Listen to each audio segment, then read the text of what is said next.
Jean-Pierre, tú eres aquí el que me invitas cada año, así que tengo que darte las gracias antes de todo. Encima eres la única agencia española en la red de InterDirect Network de agencias independientes de marketing directo. ¿Qué tal lo ves este año? Estamos en Ámsterdam, ciudad bonita, ciudad del presidente honorífico de Pieter. ¿Cómo lo estás viendo un poquito? ¿Cómo lo estás viviendo este fórum este año? Pues este fórum tiene mucha gente, somos somos 67 personas de unos 25 países. La cosa es interesante porque podemos hablar y ver cosas de países avanzados. Creo que el tema inglés me decías, ¿no? Los ingleses están muy, ¿no? La agencia es una agencia de nombre y con una profesionalidad, una competencia maravillosa. Y por el otro lado estamos viendo también los mercados emergentes, que pueden ser como India, y aunque emergentes, muy sofisticados a nivel de analíticas, a nivel de programas de loyalty, fidelidad y esas cosas, muy interesante. Otros países ya donde marketing está un poco más menos desarrollado, como Ucrania o Serbia, socios nuevos. Te da una idea muy interesante de lo que está ocurriendo en el mundo. Había una presentación del socio de Canadá, por ejemplo, súper interesante sobre temas de loyalty, que es una tendencia que se encuentra o se ve en todos los sitios. Se nota que todos los clientes dejan un poco lo que es la captación o reclutamiento de clientes nuevos y se dedican más a la fidelización de clientes y que este tipo de reuniones a ti te abre la mente en cuanto a nuevas tendencias, ¿no? Que estás viendo por dónde se mueven algunas cosas, algunas tendencias que abre la mente a todos. Vamos, España no es el país más puntero en nuestro campo, pero no estamos tan lejos. Los social media, por ejemplo, son mucho más avanzados en Inglaterra o en Alemania, se están haciendo en Holanda, por ejemplo, y en España todavía está empujando, pero la experiencia es limitada, creo. Y entonces podemos ver un poco de futuro cuando miramos al mercado inglés. Lo que va a venir de España, lo que vendrá pronto a... Desde España, yo creo que se puede ver y se verá pronto. Así que para ti es muy fructífero venir a este tipo de reuniones, ¿no? Por eso creo que vienes todos los años o intentas venir todos los años que puedes, ¿no? Desde hace ya mucho tiempo. Muy fructífero por muchos aspectos, la forma muy abierta de poder intercambiar impresiones, información, ideas, campañas. Realmente muy interesante, sin obstáculos se ve que hay un ambiente bueno, ¿no? Hay un ambiente muy cordial, ¿no? Estáis aquí todos de buen rollo, se ve aquí.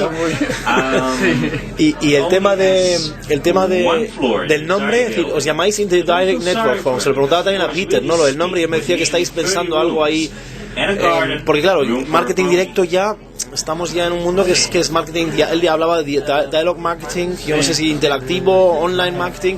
¿Ahí estáis dándole vueltas o cómo lo ves tú eso, el tema del nombre? Primero, creo que InterDirect Network es fecha de 1988, ya lleva muchos años, ¿no? Pero todos tenemos una raíz o un corazón de marketing directo, entonces es un poco difícil de dejarlo. Además, los medios nuevos, todo el mundo digital, también es una forma de marketing directo, one-to-one, y es un medio muy natural para cualquier agencia de marketing directo. Entonces no sé cómo estamos discutiendo entre pero los managers. No tenéis todavía no habéis llegado a un... Vale, no hay de acuerdo. Hay que cambiar, pero el nombre, no sé, la verdad es que no lo sé. Everybody, the music box. Curioso. Este hombre que viene aquí a tocar música, ¿no? La verdad es que es increíble el buen ambiente que hay aquí. Es igual que como en el forum vuestro. Es tremendo esto. En fin. Entonces, bueno, y para ser agencia, claro, tú llevas ya aquí toda la vida metido como agencia, como tu agencia Response, de marketing directo, marketing de diálogo, respuesta directa, pero claro, si alguien quiere entrar ahora mismo, de España está claro que no puede, ¿no? Esto es siempre por país una agencia, ¿no? Un socio por país, ¿Y eso? salvo en Estados Unidos, que es un mercado tan grande. Que tenéis varios. Hay dos socios, hay un socio en el oeste y otro en el este. Y eso va a seguir manteniéndose así, ¿no? Ahí está claro que no... Y el que primero llega, en este caso tú, el que primero llega, tiene ya la plaza ocupada, ¿no? Sí. Y la verdad es que los socios se quedan. Sí, ya veo que duráis aquí toda la vida. Sí. Nosotros llevamos a lo mejor 11 o 12 años, no me acuerdo muy bien. Sí. Los ingleses lo mismo, los alemanes lo mismo. Tenéis una duración tremenda, sí. Eso crea una relación personal que te ayuda también en el día a día, porque si necesitas una información o quieres preguntar algo de alguien que tiene una experiencia en un sector concreto, no sé, en Alemania por ejemplo, te pones en Skype y recibes la información el día siguiente, ¿no? Es lo bueno, que es como sois una red, realmente una red que os ayudáis mutuamente cuando hay un problema, una consulta. Totalmente. Y no tienes que pagar nada. Eso es una cosa reactiva en cuanto a muy reactiva en cuanto a enviar información cuando alguien requiere algo. Es muy interesante y no sé, quieres enseñar a un cliente lo que se está haciendo en su sector en otros países, haces una petición de información y a 2-3 días los tienes ahí. Eso es un detallazo. Tú que ves así, ahora mismo vemos aquí que la gente habla de que han salido de la crisis, ¿no? Que el 2010 parece que les va bien a muchos países con los que al menos yo he hablado, Holanda, Bélgica, Alemania, están contentos, ¿no? Es decir, ¿no? O bueno, están viendo la luz, que ya va saliendo la cosa. Sí. Pero claro, tú y yo estamos en España, estamos en Madrid, tú tienes tu agencia en España, entonces, ¿qué puedes decirme un poco cómo ves tú la situación española de las inversiones en marketing directo, en marketing, frente a lo que estamos aquí, lo que se está comentando aquí? Pues, tu experiencia personal también. Yo creo que tenemos, seguramente tenemos un par de años más delante.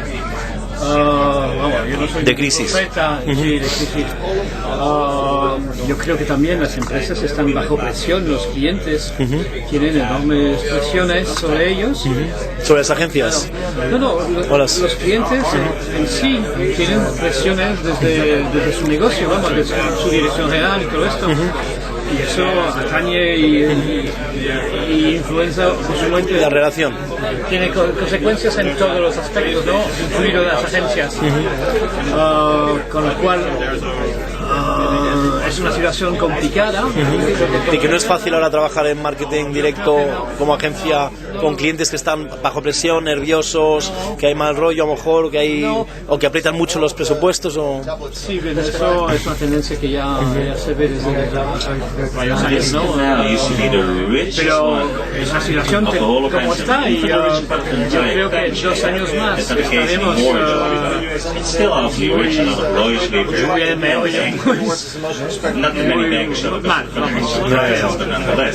poco a poco va a salir el tema, ¿no? Creo que los clientes también están haciendo mucho esfuerzo en la fidelización, trabajar las bases de datos propias, explotarlas, más que antes que se lanzaban muchas campañas para captar clientes nuevos y gastar mucho dinero en ese sentido. Ahora están invirtiendo mucho más en el cliente que tienen y con buenos resultados. Luego, también todo el mundo digital aporta una nueva dimensión a las actividades de marketing directo. Hay mucho menos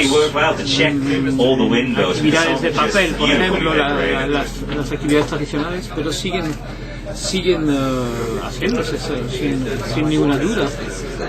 Y lo que pasa es que los clientes se están invirtiendo mucho en el mundo digital y adquiriendo experiencias, porque tampoco yo creo que ahora mismo en marketing directo muchos clientes tienen que estar ahí, quieren estar ahí, pero a veces no sabes exactamente cómo medirlo.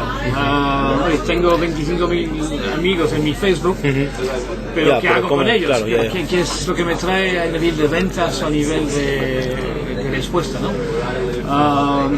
Entonces estamos en un mundo de aprendizaje realmente constante y de cambio, ¿no? Cambio a lo digital, ¿no? Tremendo, yo creo pero cambio en nuestra profesión, en nuestro sector, pero yo creo que también los cambios a nivel social,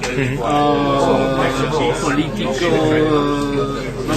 ¿Tú crees que el marketing tiene futuro entonces, la publicidad de marketing, o ya va a ser todo tan distinto, con consumidores tan distintos, que ya el futuro queda un poco ahí entredicho? No, yo ¿Tú crees que nuestra actividad tiene todavía...? Yo creo que va mucho en la línea del marketing directo, porque cada vez más la empresa quiere comunicarse de forma individual con su cliente o su consumidor, y es lo que predicamos en marketing directo, ¿no? El contacto directo con tu cliente. Entonces, lo que está ocurriendo es realmente la filosofía. Ok, vaya ruido, aquí no hay quien entienda. Oye, muchísimas gracias, Jean-Pierre, por tus palabras, por tu entrevista y por invitarnos este año también aquí. Muchas gracias. Y Jean-Pierre, se nos había olvidado que quería preguntarte, es verdad, ¿cómo está el tema de Sudamérica? Es decir, creo que no tenemos aquí, o no tenéis ningún socio de Sudamérica. Cuéntame un poquito algo sobre las intenciones que tenéis. De hecho, hemos estado en contacto con agencias en Uruguay, Chile y Argentina. Y México también, pero no ha cuajado. Aún estamos buscando un socio para cubrir esta zona geográfica y aportar también esta cultura a la red. ¿Qué condiciones tienen que tener? ¿Independiente? ¿Cómo tiene que ser la agencia de ese socio? No, deben ser agencias independientes que no pertenecen a redes multinacionales. Más bien tiene un perfil de entrepreneur, de emprendedor, vale. Que empiezan un negocio y lo desarrollan. Y poco más, y la voluntad de querer colaborar y compartir información. Vale. Y cualquier país, ¿no? Puede ser Sudamérica, puede ser Argentina, México, Brasil, cualquier país. Vale. Ok, pues a ver si lo escucha. Y por si acaso hay algún interesado ahí. A ver si lo escucha alguien.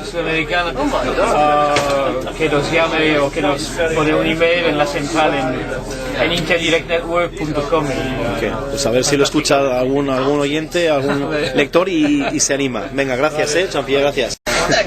We're here with Richard and with Marc from TMW, the agency, the biggest agency in this network, an InterDirect network. No, how much employees your agency has? 270. So it's the biggest one, 270, and you are there again here, like every year.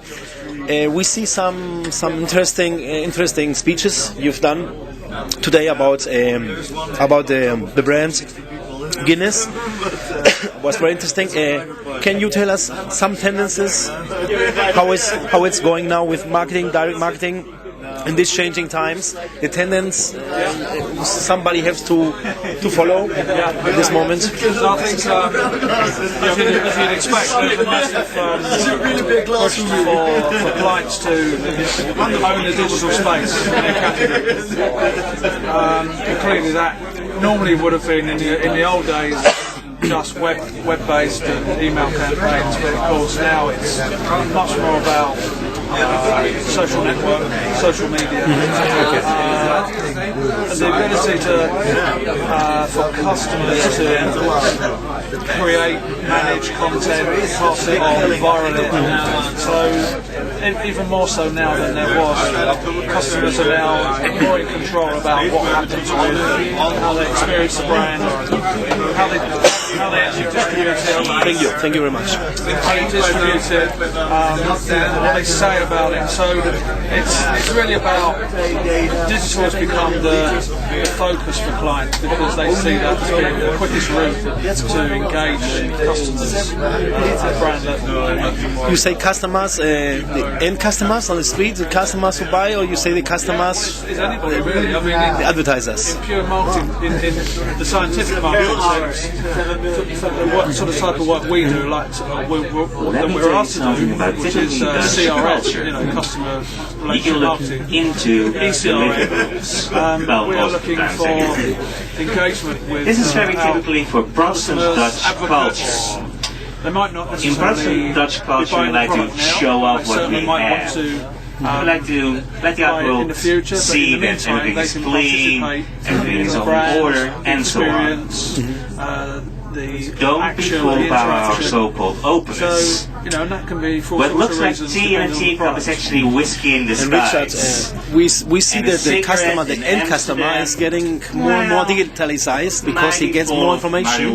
So what's about the future of marketing? If the people know so much about the products, how can you influence about the customer if they know a lot of things they can see in Google and in the social media by friends? What will happen in the future next time with the campaigns and with the direct marketing campaigns or ever? Well, I think the situation is going to broadly remain the same, because in a sense people will become more informed about different products and services, but we'll still have a requirement to make sure that a particular brand is more in the higher level of consideration than others. So as customers become more informed, we'll have to work harder and harder to make sure that a specific brand is more in the mindset of a consumer than another brand. So we are going to have to find different ways of engaging with consumers, differentiating our offer, but equally making sure that even in a more open market, consumers can find a way of differentiating and choosing above and beyond another brand. Part of it, I think, also goes back to the fact that marketing can play one role, but also, of course, product development and product differentiation will have to play a real key role as well, because as the market becomes more saturated, as consumers become more savvy, product and the product development, I think, will become an increasingly important differentiator. So it's back to the brand and manufacturing. But the problem is the agencies normally are cannot influence it. No, they are only the advertising agency. They are not too strong enough to get influence about the product at this moment. Well, I have to change, no? Absolutely. I mean, I hope that in the future agencies will be able to act in more of an consultancy type role to not only advise on how to market a product or a service, but actually think more about what might influence tweaks in the design, or service delivery, or even a totally differentiated view of what a product might look like. What is interesting is that in the world of digital and social, the concept of co-creation, for example, makes, I suppose, consumers' influence on product design and delivery much more transparent.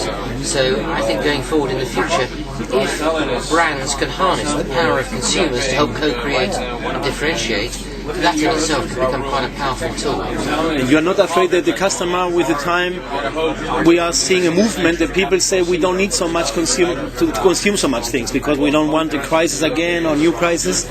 We stop consumption. We consume only the things who makes our life more easy, more efficient. You don't think this can change all our marketing work, because we live here from all these people here. We live from the consume to consume and to consume more. Because if no consume, that's one of the benefits of working campaigns in a more social media format, because really there it's about just engendering advocacy and participation, not necessarily purchase. Whereas in the past, direct marketing was normally about lead generation, sales, whereas social media can be about fun, spreading the word, facilitating and being part of a group, not necessarily actually having to buy anything. People follow brands and information, blogs, take content and pass it on without necessarily ever buying the product, but they like to be associated with the brand. Depending on what the product is, if it's a car, at some point they might have built up a lot of advocacy, and then when it comes to that decision, they're very much right there. But if it's, say, for sort of Guinness, then clearly that's an FMCG. There's more chances that it's going to be bought in the near future. So nonetheless, the social element is bedrocks into the product. It's an occasional drinking with communion and enjoyment. So I think, despite the fact that we're not necessarily, there will always be a market of people out there. You never know who is buying at any one time, so you just have to use all the media strategies to sort of catch people and build them up to the point where they can say yes. I think one category, though, that will suffer fairly obviously because of the global economic crisis is the financial services sector. Because I think what that's done, unfortunately, is undo a lot of consumer confidence in trust in brands. And I suppose if there's any particular product category that you need to have total trust in, it has to be your bank or your mortgage provider. And with the global crisis, and I think that the devastating impact that it's had on a lot of global economies, which people feel quite literally in their pocket. The importance of brand and brand trust is now a really critical issue, particularly amongst financial services brands. I think they'll find it very hard to win back that trust against this backdrop of everything that's gone wrong in the financial services sector. You see the last Typics campaign, no? The Typics campaign with the beer and YouTube, no? You know what I mean? The Typics, you see it. What do you think about this kind of advertising? Is this a new tendency that people can play with Adidas, do the same, something easy, similar? I don't know if your agency uses this kind of advertising with people can make the end of the spot. What do you think about it? We proposed concepts that follow that sort of format. I mean, it reminds me, I think it's a twist on an old theme because it's similar to one of the very groundbreaking sort of campaigns of the last 5 years, which was Subservient Chicken, where you could type in and it would dance. So it's a sort of similar format. It's just a little bit more, it's tied in a bit better to the product's benefits. I had a look at it, I had a look play. For me, it was sort of, I didn't really get anything from it, I have to say. But I can see that a lot of people, it's worked for a lot of people. It's a lot of hits, a lot of passing it around, a lot of buzz and interest on it. So I think with products like that and techniques like that, it's coming sort up of here to the right, you see the most famous when you museum of get Amsterdam. You an see idea Anne like Frank that, a lot of House. people There's the museum, copy it and which is kind of bandwagon, grey. so it tends to There's the actually house with the flagpole. break down Now, the if you want to interest go in there, products like you need to that. go So real early before at some 12 point there's o'clock going to be for it. another If not, breakthrough as you out can of the see, blue, you kind of possibly come a with some few advent from here of to technology Tokyo. to feed it. Now, Anne Frank But I was think a Jewish girl one that is in the interesting Second is World War. annotated videos. So World that's War. been around for a And little she while wrote a on diary, YouTube, which is the where you can most actually translated book bed in in Dutch.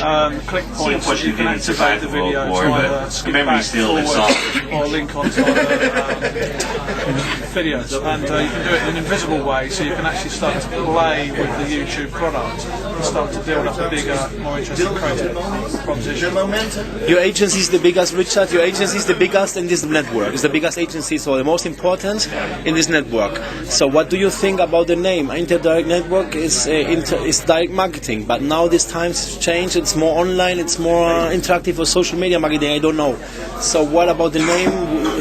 Do they have to change the name, or what do you think? I think we should strongly consider reviewing the name.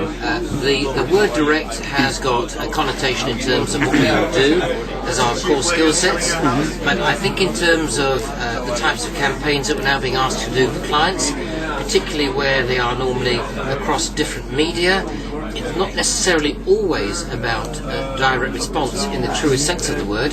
Sometimes it's more about influencing consumer behaviour, and I think we have to accept that sometimes that influence is not necessarily always correlated to an immediately recordable action that we can actually say that's having an effect on ROI. So I think we're in a very different era now where direct marketing has a role to play, but the role that it has to play is more around customer dialogue, brand engagement, and influencing behavioural change.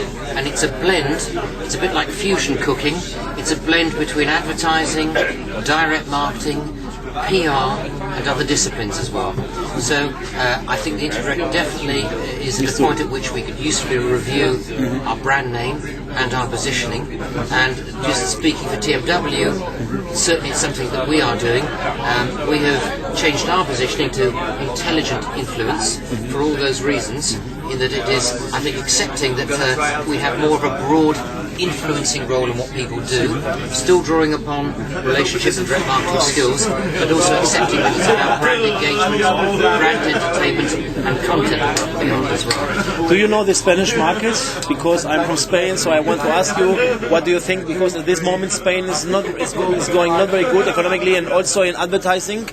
Can you say, I don't know who for you, can you say some words about what you really think about Spanish advertising at this times and the marketing market? This is Spanish advertising from afar for me, because I haven't studied it, it's my sense. So my sense is it is a relatively underdeveloped market. It's quite functionally driven in what it's doing. It's probably less reliant on a lot of customer insight, perhaps less reliant on biggest city perhaps sort of with over market research 750,000 engagement inhabitants. as well. So I think it's a market that could play catch up very quickly, but I think it's got quite a long way to go to, I think, really sophisticate what it's doing to raise its game, which I really feel it needs. Can you give some tips what they have to do better to get that market better? Well, I think better interrogation of data. Okay. I think a better understanding of how to integrate digital into all of the communication. Feels to me as if that's coming, but it's been very late coming along.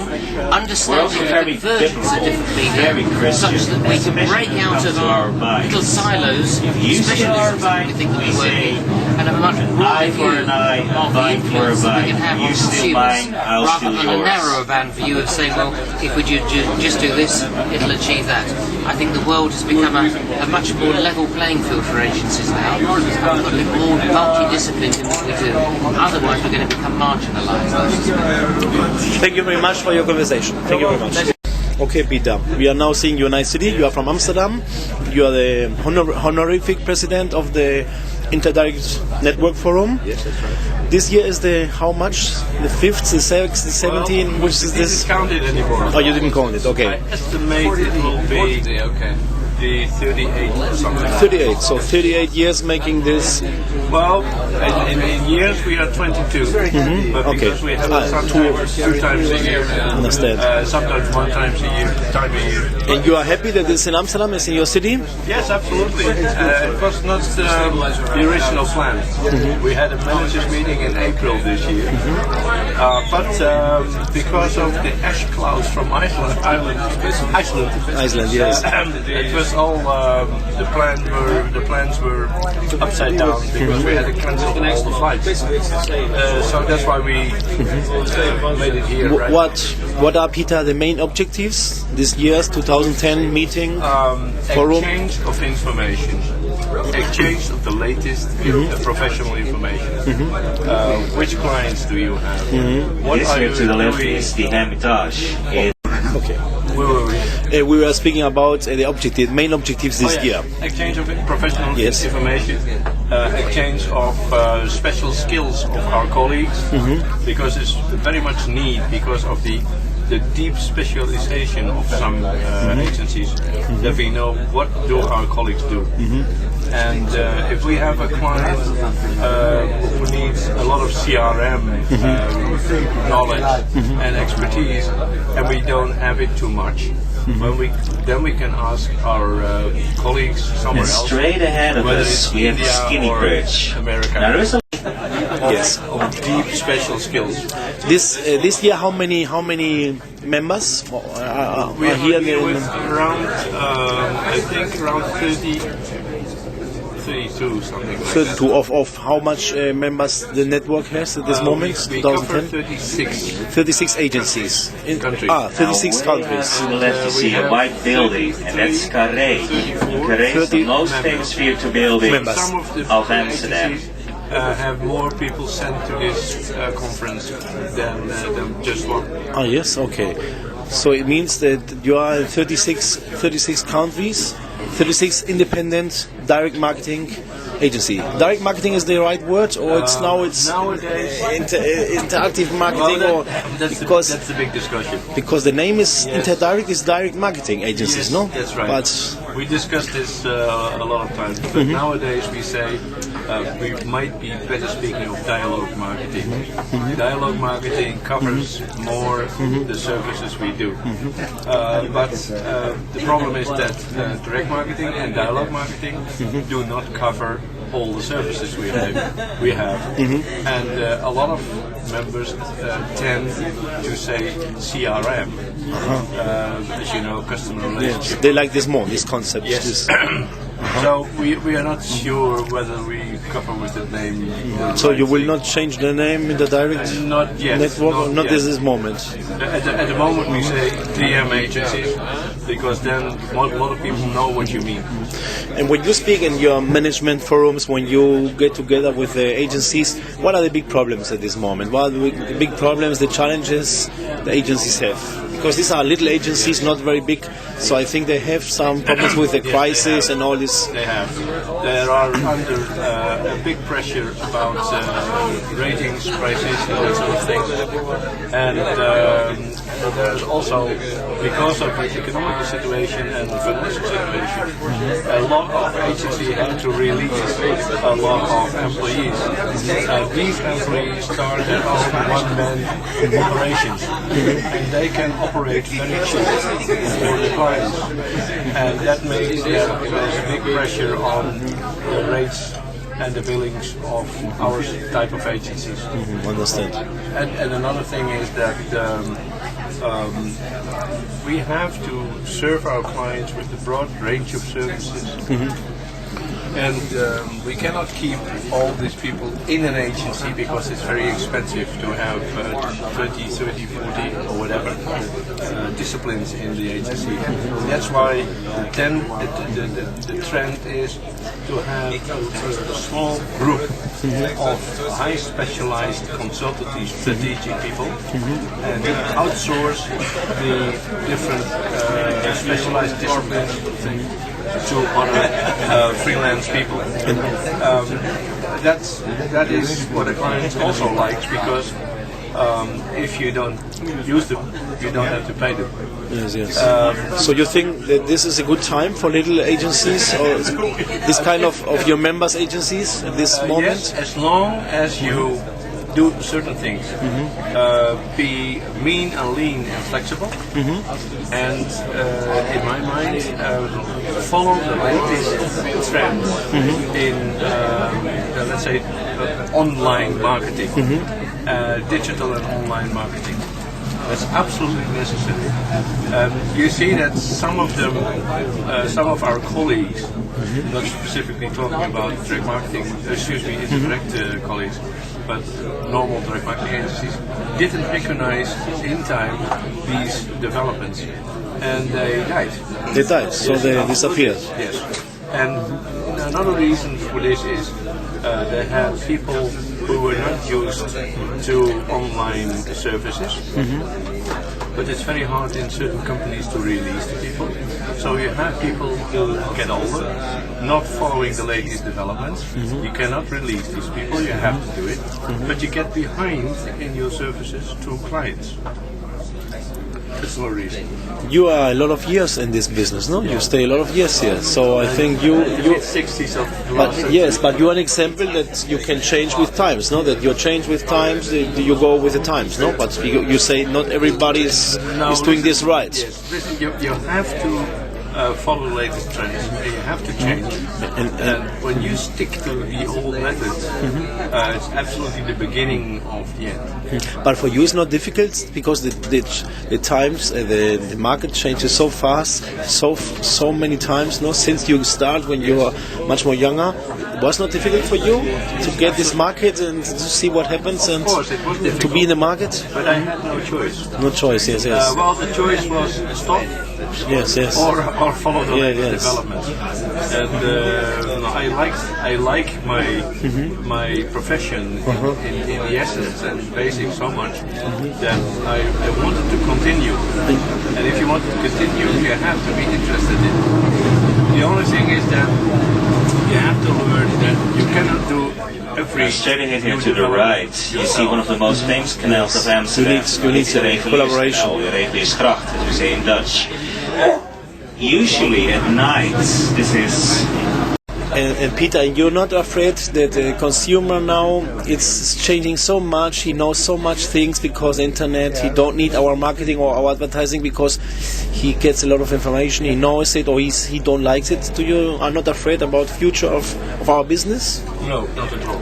Not at all. And I tell you why. The channels and the media are much more diverse than we had before, and it gives a lot more challenges to use it.